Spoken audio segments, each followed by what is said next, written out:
If you ask most entrepreneurs who are working with teams, they will say that the biggest challenge is the people. But that when you get it right, it is the most amazing thing. And when you get it wrong, that is the thing that will keep you awake at night more than anything else. We stopped working with that client. It's not because I did something wrong or they did. It's just because it's not a fit. And actually, that was a relief. Because that client was draining me, my energy, I was frustrated, I was stressed. You constantly have to just keep going if you want to create something. I think a lot of people give up too soon. If you really believe in something, you have to play the long game. It's not often that I get to sit down with a fellow podcaster, a fellow business owner, and someone building in public. So when Carmen and I sat down, we really talked. And rather than editing this episode, we decided to break it into two. So here goes with part one. I've been really looking forward to this discussion. Me too. It's kind of rare that I get to sit down with someone who's building a business, who's running a podcast as well, who's building in public, doing all those things that I'm doing in a way. And there's a lot of differences and a lot of similarities, but I find it really interesting that no matter which stage you are in your journey on these things, the challenges don't really change that much. You know what I mean? Yeah, I agree. And it speaks to me when you say building in public. Yeah. And I think this is something when you start your business or you start being public, it's really something that is scary, I think, because you feel vulnerable, you know? You're trying things out in front of people. Well, your instinct would think, master this and then be on stage and do your thing. Yeah. But when you have your own business, you need to build your business while getting public. So you need to combine those two things, and it's pretty difficult to navigate because you are exposed. Yeah. But in the end, we talked a little bit about that the other day, but actually people don't judge that much.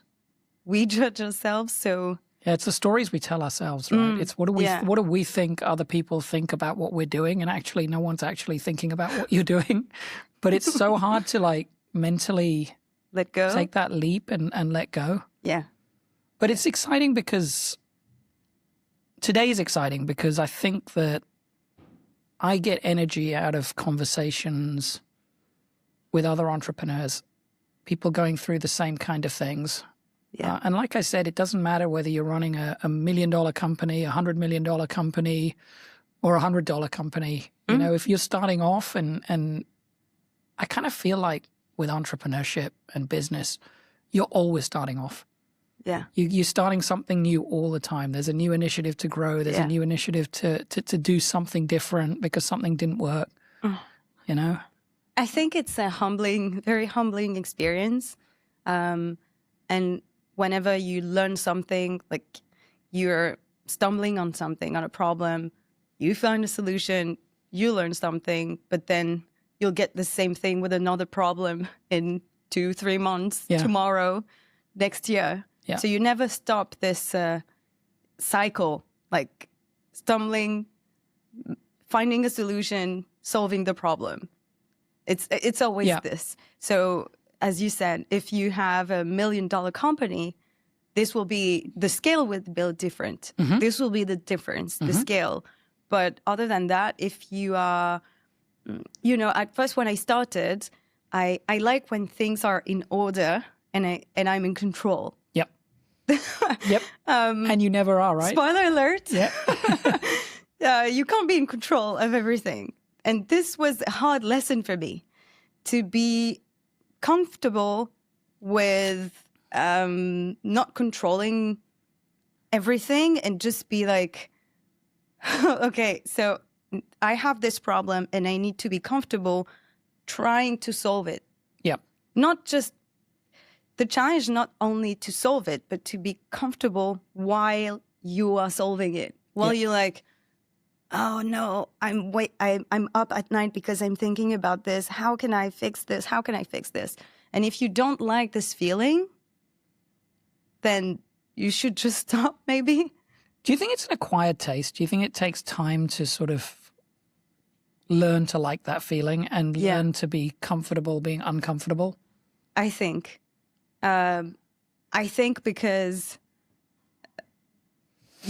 it's not something we are born with. There are many things. Of course, there are people that maybe are more inclined to start a business because they have, for example, my dad is a business owner. So this helps, obviously. But I think you just learn. It's just as human beings, we never stop adapting to different situations. For example, COVID, we all had to adapt. So I think we're all capable of that. It's just, why would you like to adapt? Why would you need to adapt? Is it like a survival mode? Is it, you know? Yeah.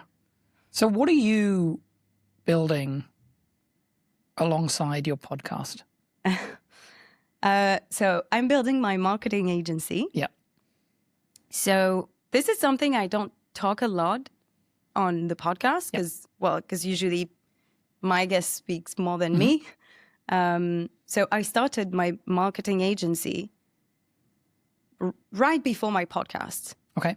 And this is the reason why I started my podcast, actually, because I was a newly founder at that time, and I had no network. I didn't know any founders around me in Hong Kong. So then I wanted to meet other people, and I had the idea of starting my podcast. And now I can see the connection between my business, my marketing agency, and my podcast.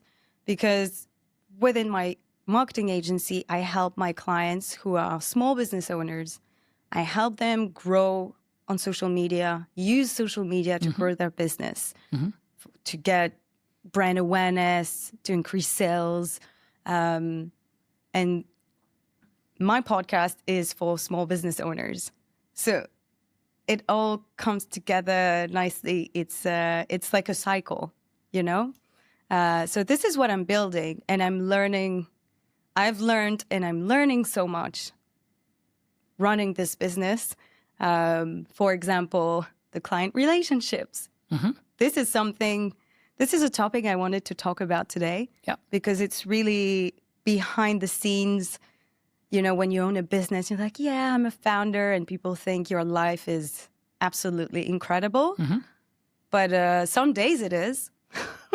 But the majority of the time, it's just you're working and you're handling client requests, and you are just frustrated that this client is so demanding, and you had to set boundaries. And this is something I struggled with a lot, still a bit now.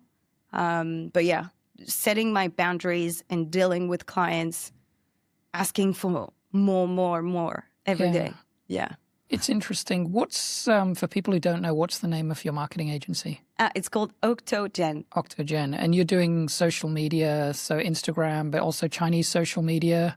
Yeah. So the Western platforms, Instagram, Facebook, LinkedIn, and the Chinese platform, so Little Red Book, to say it in English, because I'm not sure of my accent. I can't say it. Yeah, I won't try. But yeah, and I work with a partner in Shanghai. Yep. So she speaks Cantonese and Mandarin. We work together on this because the marketing and the way to design content on the Chinese platform is very different. Yeah. Yeah, the mindset is different. Yeah, and I think a lot of people miss that. It's kind of why you need a specialist, right? Yeah, to help you, because trying to do that yourself is almost impossible. I mean, you can't just learn that in a day. You just lose time, like waste time to get there. And I see more and more clients coming at me in Hong Kong because they want to grow their business and attract mainland Chinese visitors in Hong Kong. Yeah. So what were the client struggles you were thinking about? This is a topic that I read about and I relate, that the smallest clients are the ones that ask you the most. It's absolutely true. Do you true. agree with that? It's almost inevitable, because The smallest clients don't have resources. The smallest clients are probably, in many ways, just like you and me, trying to make their business work. And whatever they can get helps them drive better results, move forward, you know. I mean, I just look at it like the spirits business we have here in Hong Kong. The independent bars that we work with are going to ask us for a lot more than a hotel. Yeah. The guys who work in the hotel, if they like our products, if they like working with us, they're happy with our delivery, our service levels, the way the product's working at the bar, they're going to buy it. Yeah. And occasionally they'll come to us and say, hey, let's do something collaborative. But there's not a lot of negotiation beyond just getting the account open in the beginning. But when we work with smaller customers, we get a lot of requests for support. And I understand it. I understand it. And as a business, to be very honest with you, most of the time, then I will go back to my suppliers and say, we need to give this support. So can you support us? Okay. But how do you handle this in a way that is not taking too much of you, not draining you? I think you have to, in your mind, know where your bottom line is and what you can and can't do. And I don't think that that's always intuitive. I think it takes time to learn what that is. Yeah. And ultimately, a business exists for many reasons, but a business that is not financially sustainable is going to die eventually. So you can't give too much away. Yeah. You know, and you have this culture, and I think it's quite predominant in Hong Kong and in Asia, where people like to negotiate. Yeah. And people like to ask for things. And we actually had a session here the other day on negotiation, and one of the things the guy said to us is, don't discount. Yeah, I was about to say that. Yeah, don't discount. Yeah. Give a gift. Do something. You know, for us, that could be like, we'll give you a free bottle, or, you know, we'll give you something, but we don't want to negotiate on price. Otherwise, I think it decreases the value of what you're providing. Yeah. Whether it's a service or product. Yeah. And the takeaway for me was, if I'm charging $100 for something and someone says, can you give it to me for 90? And I say yes, that guy probably feels like I should have said 85. He's not necessarily feeling like he won. He feels like I should have pushed harder. Yeah. You know, whereas when you say, sorry, look, 100 is my bottom price, I really can't go below that. But what I can do is provide you with this instead. Yeah. You know, then we'll give you some support. We'll do some social media for you. We'll give you a free bottle to kick it off. We'll do a consignment bottle for the next event. Whatever it is, at least you feel like, both sides feel like they're giving something, but no one feels like they're being pushed to the limit. Yeah. Or, damn, I'm being screwed. I could have got a better deal. You know? But also, what would be the perception of that person, that client, if she has to pay the full price? Yeah. Whereas if they manage to pay less, what would be the perception of your business, of your brand? Yeah, absolutely. Absolutely. And I think it does come back and it hurts you. Yeah. It really, really, really hurts you, because you have value that you're not communicating if you are too easy to negotiate with. But it's interesting. The customer side of it's really interesting. I think the other side of it that's super interesting is just being so open and transparent about what we're doing. So you do, because I run my marketing agency. Maybe people know, but you have multiple businesses. So you have this workspace where we are recording now, Banyan. Yep. And what about the rest? So we've got Banyan Workspace, which is obviously where we're sitting, and it's also where we host our podcast, Entrepreneur Stories. We run a business that distributes fashion, accessories, and apparel in Taiwan and Vietnam. So that's Dragonfly Asia Pacific. Okay. And yeah, we have offices in both Taiwan and Vietnam. And then we do a beverage distribution business in Hong Kong, to F&B partners, hotels, restaurants, bars, both alcoholic and non-alcoholic beverages. Okay. Trying to give customers choice. Yeah. And yeah, it's busy. It's kind of like 3 different businesses. Yeah, very different from each other. But so coming back to what we were saying earlier. Yeah. These 3 businesses are very different. But do you notice common challenges?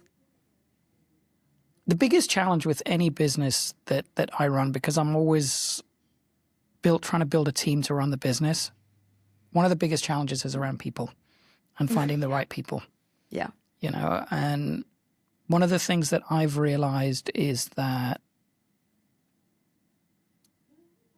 I try to optimize for energy in my life, and having optimal energy when I come to work every morning. Mm-hmm.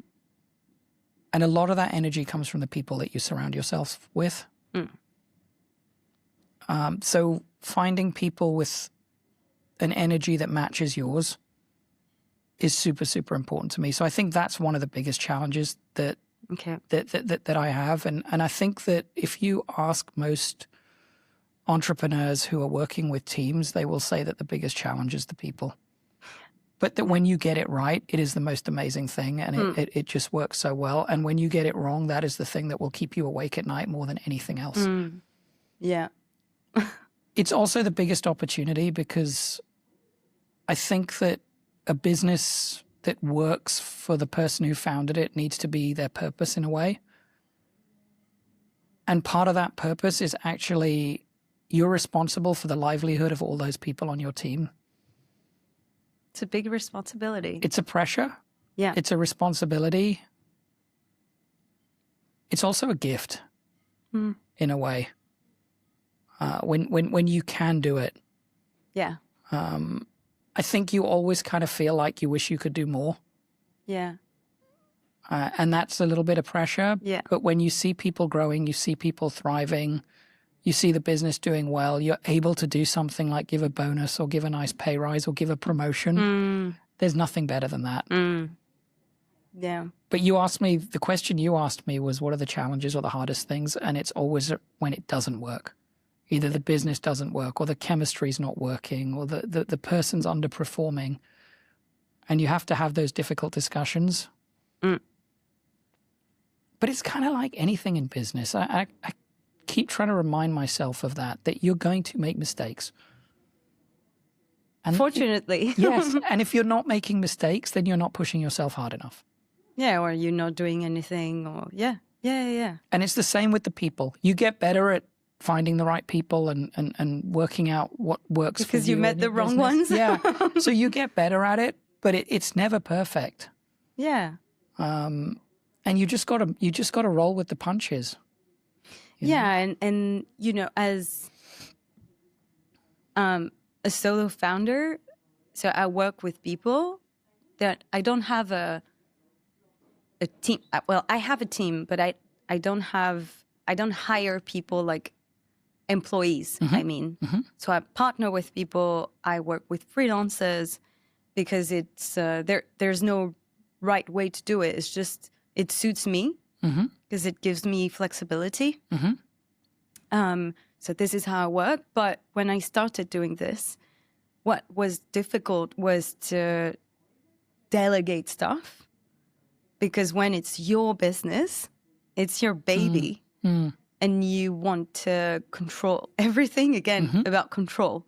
So if you work with this person on this project, this person might talk to the client as well, and then you need to trust them, because your reputation and your client relationships is so important, you know?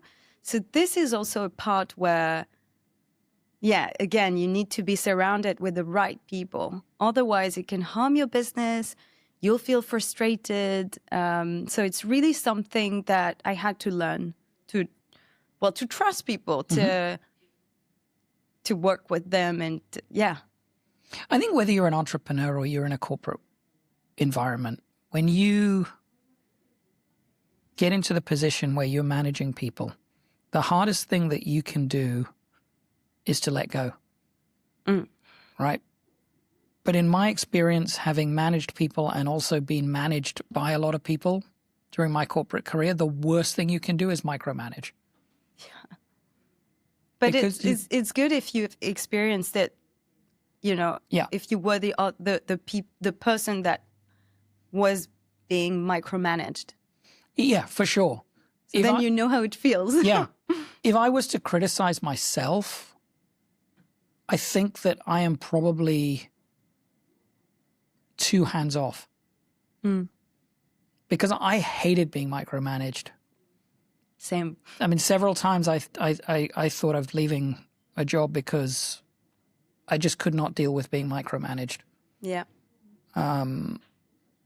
And so I think I kind of go to the opposite extreme and bring people in and kind of let them swim, you know, and when it works, it's beautiful. But when it doesn't work, I get frustrated. And because I'm maybe not giving enough direction or putting enough control, for some people, maybe they feel a bit lost and they don't know what to do. Yeah.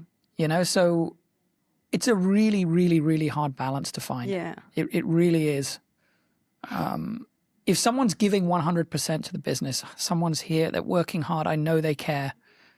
I know they're doing everything they can. They're going to have so much flexibility working with me. But if I'm not seeing or feeling that, and I'm like, I'm giving you this environment for you to grow and part of that responsibility is that you grow the business as well. Yeah. Right. And if I'm not seeing that, that's when it gets really challenging. Yeah. Yeah. You know, so I think, I mean, you know, everything we're talking about, it's kind of interesting. You talked about customers. We're talking about people on teams now, or we're talking about, you know, working with contractors or freelancers. It's so interesting that we're coming back to people all the time in relationships. You know? Well, it's really the thing that, you know, when if you are, I don't know, an engineer, let's say, or you're coding, well, now with AI, it's easier to code. But anyway, you solve problems, but it's like tangible, you know? This code is not working, then you have to dig into it. Yep. And it takes time and it can be very difficult. Black and white. Yeah. But yeah. But when you have a problem with a person, you need to understand the person and also to take a step back and stop seeing things from your own eyes only. Yeah. And that's also another example of how humbling this experience is, entrepreneurship, because we don't care who's right, you know? It's difficult to let go of that. But I know I'm right. Yeah, but that's not what matters. Yeah. You may be right, but the solution is to come to an agreement, is to just let emotions go out and then just have a dialogue with the person. So most of us, we like to be right. It's, you know, it's satisfying. Yeah. We want to be right. We know it's my own right. It's not fair, but that's not the goal. No, it can't be. It can't be.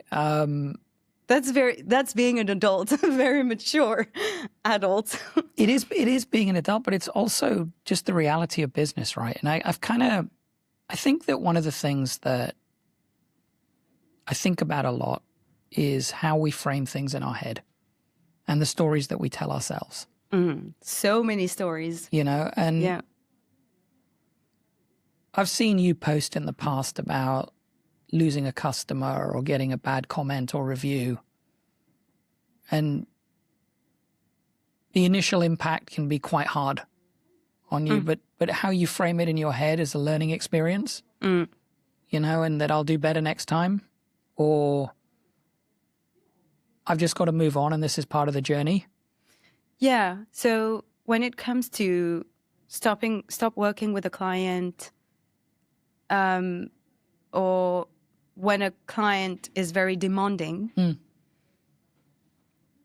I don't think, oh, they're wrong and I'm right. And I know I do my work. I put all my energy in my work. I do things well. So I know it's not a problem of my skills, you know?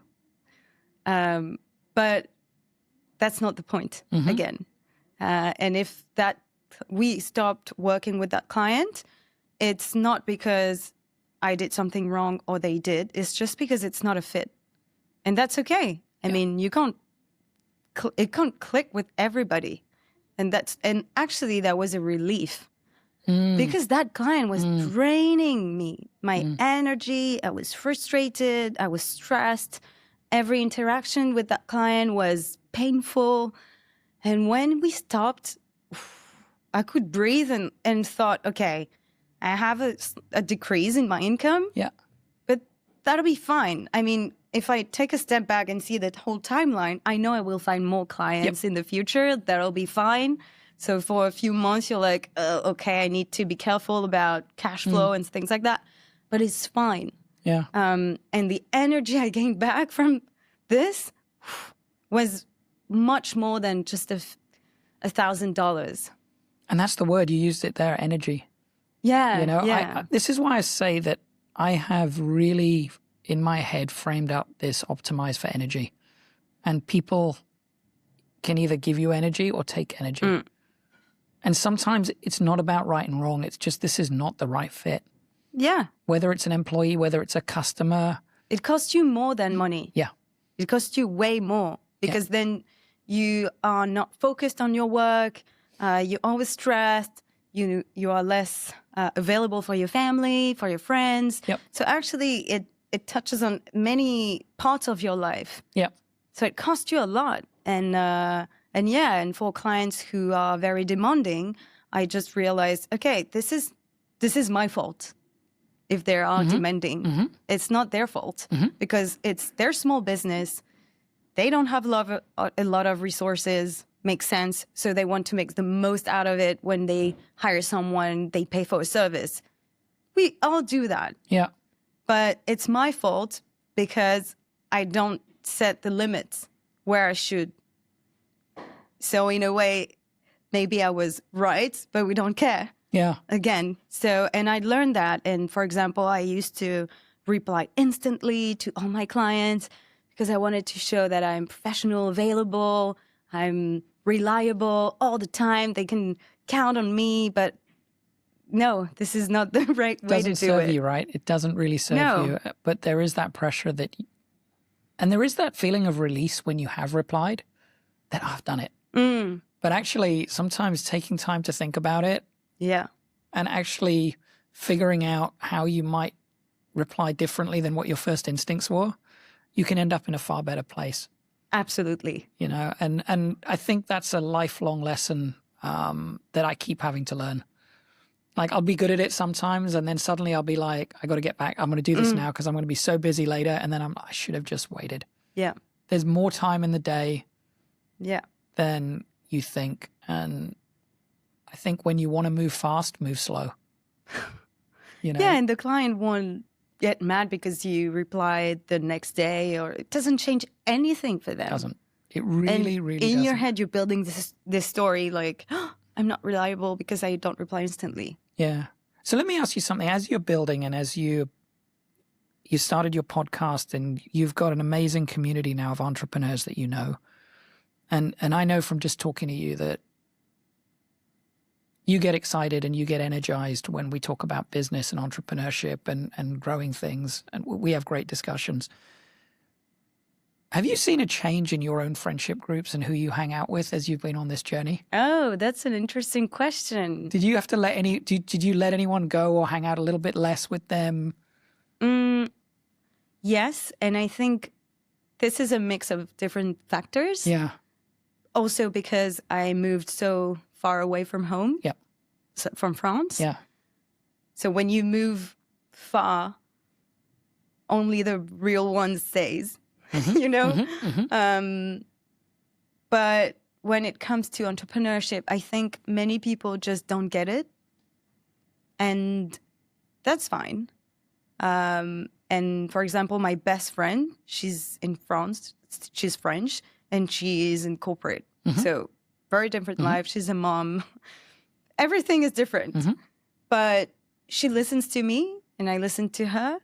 And I'm not asking her to help me or to help me solve my problems, but she just knows what's going on in my life, what I'm facing, the challenges, everything. And I think it's just the who actively listens to you and vice versa, obviously. And that's it. That's the only thing that you need from, your surrounding. And yeah, there are people that don't understand or they ask questions like, but do you monetize your podcast? How much do you make with your podcast? Yeah, otherwise, why are you doing it, right? Yeah. Why are you wasting your time on this if you're not monetizing it, kind of thing? And, sometimes I answer and sometimes, I'm just like, I'm not going to justify everything that I do. If you don't get it, that's fine. No hard feelings, but I don't have to explain myself to everybody. But also I realized that it attracted other people. And also through recording many episodes with founders, I met you, for example. And we see each other once in a while, maybe not enough, but I think we share a lot of, I like our conversations. And I think it attracts also the right people. And you just let go, again, about letting go, and you just let go of the ones that don't understand, and maybe they'll come back later. It's fine. It's not, nothing is forever. I feel exactly the same way. I've had a big change, I think, in the people that I surround myself with over the last 5 or 6 years. As I started my own business and went from corporate to entrepreneurship. Because I don't have time for the 3-hour lunch. I don't have time to go out at night, have a few drinks midweek. Yeah, same. Wake up early and be in the office and be there for my team, be there for my business. And I think my priorities just changed. And like you said, it's fine. I still bump into those people. We're still fine, but we're just living quite different lives. I think it's the same thing when you become a parent. Your priorities change, obviously. Have to. Yep. So, and also, it's not only your priorities, but you just want to spend time with your kids. Yep. It's not a burden, It's really something you enjoy. Yeah. And the people who will say things like, "Oh, you're not fun anymore. You don't come like to have drinks or in clubs with us anymore. You're so boring." And like, well, I'm just enjoying my new journey, and that's fine. And if you're not happy for me, then, well, you'll see when you have kids. I don't know. Absolutely. But you know what's really hard is when you have to do this and you're actually in the drinks business. Yeah.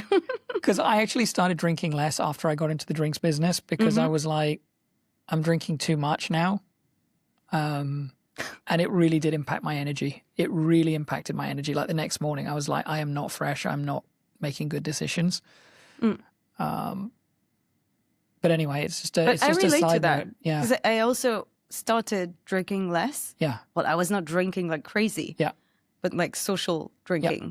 And I started drinking way less, not during the week. And then it came down to once a week, and then sometimes 0 times a week.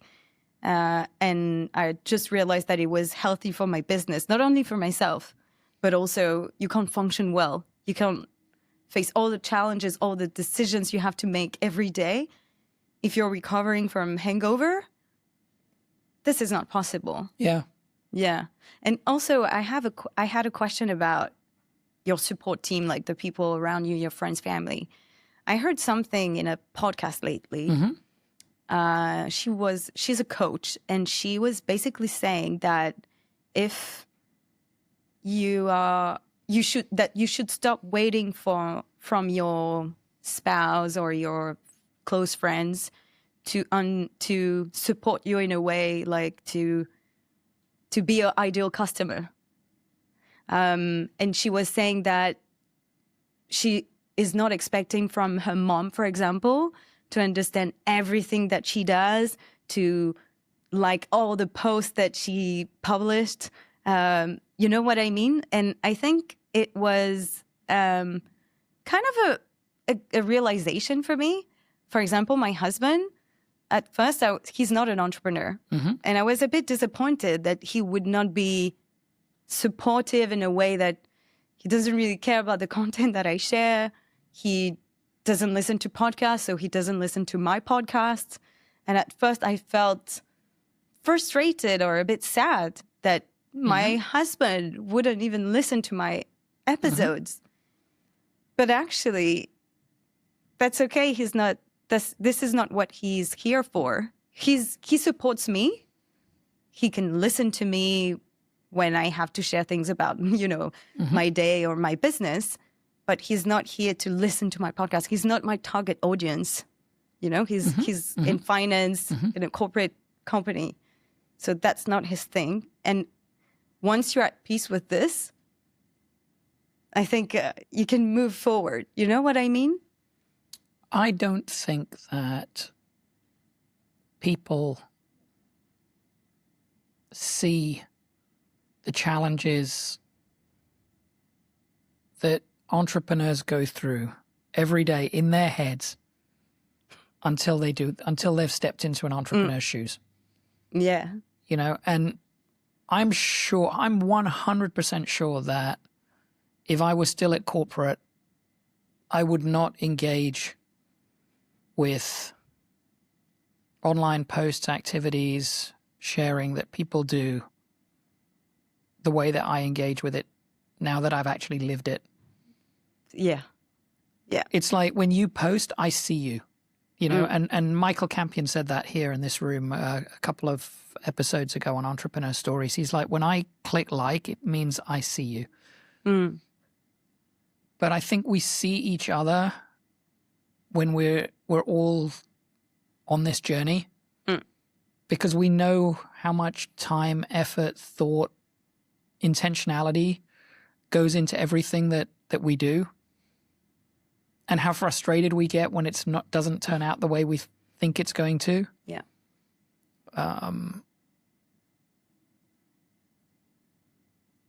Some people see it, some people don't, but I feel like the people who really see you are the ones who are living it, breathing it every day. Yeah. And even if they're not engaging when you speak to them, they will come up to you and say, I saw what you posted or I read what you said, and I completely relate. Yeah. And I think that's why it's kind of like, I don't know if it's a club or a cult, but it's kind of like when entrepreneurs get together, people outside, like, I don't think they see it, honestly. I really, really don't. And I think that's fine. Yeah. Everyone's on their own journey. Yeah. And I don't need to talk about my journey with everyone, but when I do, and when I hear about someone else on the same journey, that's when I get excited.